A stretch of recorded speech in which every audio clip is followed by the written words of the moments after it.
pipeline that you guys had your product and everything. I don't know if it was prototype or.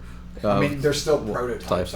Really, or development platforms. Yeah. And that was one of your concerns, like what to do. Are you just grabbing an off the shelf unit, or are you designing your own? So I do remember that struggle, and that had been a struggle with all the companies across the board. But one thing I do know is working with some of the drone detection units, we've had tons and tons of issues with Skydio of not showing up on our remote ID, which they claim that there's remote ID, but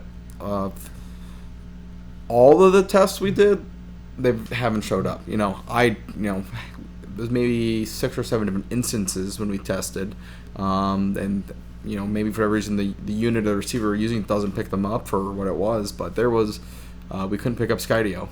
And out of curiosity, was that like an iPhone that you're using? Because I think there is something I've seen, and I don't think it's unique to Skydio, or even if Skydio falls under this umbrella, but I think there are at least some off-the-shelf like drone modules or remote ID modules that you can get, that you can make it so they're only viewable like in a certain only via Wi-Fi and not Bluetooth, or only if you could see private networks or something and that's enabled on your phone. And it was the 2 different ones we used was Drone Tag. They're DRI or something. Not their. We've tested with the Scout and the handheld version.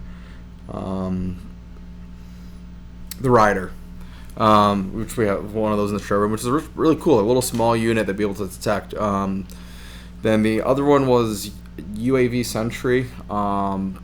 I wasn't the one running the system or anything. I was there assisting with another drone team, and they were kind of saying like, "Hey, the Skydio stuff wasn't working," and I was trying to figure out some of this information, but I wasn't like directly involved. But I do know it wasn't showing up on that system either.